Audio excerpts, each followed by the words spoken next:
Berdasarkan keterbukaan informasi, Perseroan telah menyelesaikan pembelian 10.929 saham milik PT Bina Sinar Amiti di PT SJM senilai 11,48 miliar rupiah.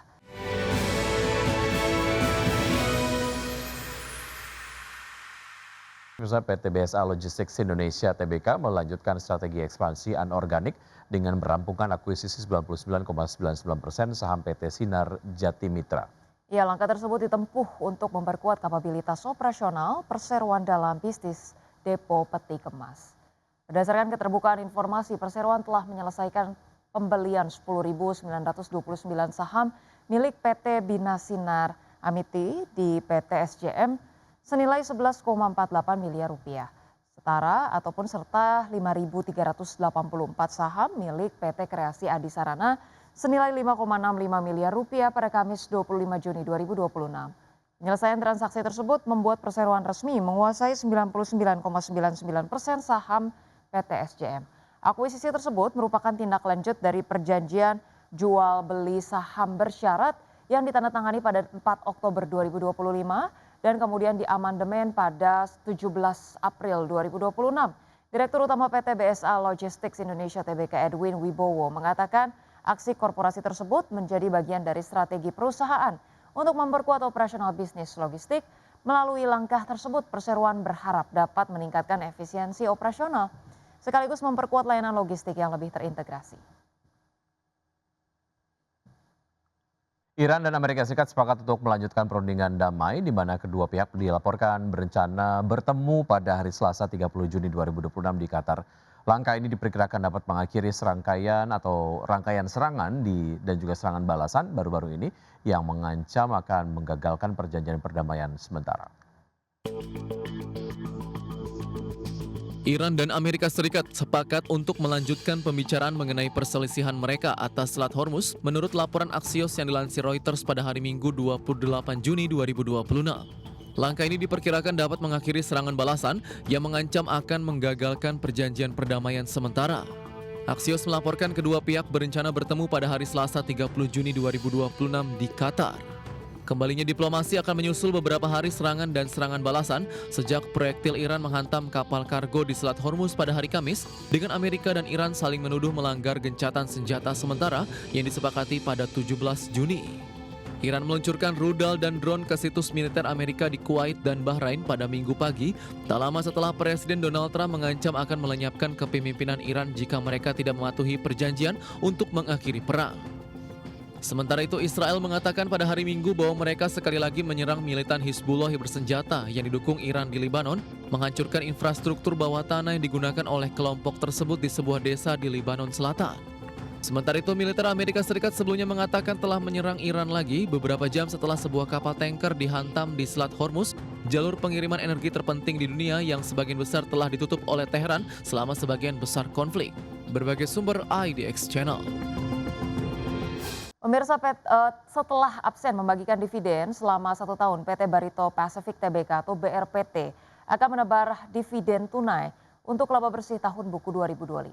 Ya, jumlah pembagian dividen tunai final senilai 8,5 juta Amerika, maksud kami 0,5 juta dolar Amerika atau hanya setara 1,7% dari laba bersih tahun 2025.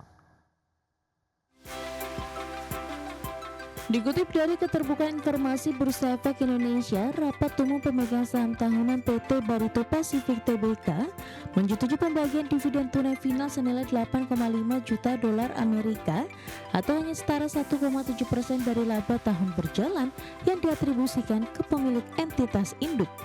Untuk tahun buku 2025 yang mencapai 489,81 juta dolar Amerika. Rapat juga menyetujui dana senilai 1 juta dolar Amerika atau sebesar 0,2% dari laba yang disisihkan sebagai dana cadangan. Manajemen Persero mengatakan sisa 480,3 juta dolar Amerika atau setara dengan 98,1% akan dicatat sebagai laba ditahan untuk membiayai kegiatan usaha perseroan dan entitas anak. Setelah absen membagikan dividen selama 1 tahun terakhir, Persero membagikan dividen di 2024 dari laba tahun buku 2023. Pada saat itu Persero menebar dividen sebesar 5 juta dolar Amerika atau setara dengan 19% dari laba bersih. Selain itu, RUPST menyetujui untuk memberikan kuasa dan wewenang penuh kepada Direksi Perseroan untuk menentukan jadwal dan tata cara pelaksanaan pembagian dividen tunai tersebut serta mengumumkannya sesuai dengan peraturan perundang-undangan yang berlaku. Diketahui di sepanjang tahun 2025 Persero berhasil membukukan laba bersih sebesar 489,81 juta dolar Amerika, meroket 767,3% dibandingkan capaian tahun buku 2024 senilai 56,48 juta dolar Amerika Serikat.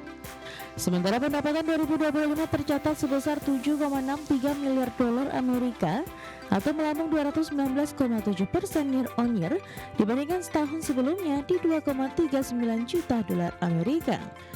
Sektor petrokimia menjadi motor utama penyumbang pendapatan melonjak 293,3% year on year menjadi 7,02 miliar rupiah, disusul segmen energi yang mencatat pendapatan 605 juta dolar Amerika. Berbagai sumber IDX Channel. Emiten properti PT Ciputra Development Tbk atau CTRA memproyeksikan kinerja keuangan tahun ini yang menurun di tengah masih lesunya industri properti. Ya, meski demikian Perseroan tetap optimistis mampu menjaga target penjualan melalui peluncuran proyek baru dan strategi diversifikasi. Emiten properti PT Ciputra Development Tbk atau CTRA memproyeksikan kinerja keuangan tahun ini menurun di tengah masih lesunya industri properti.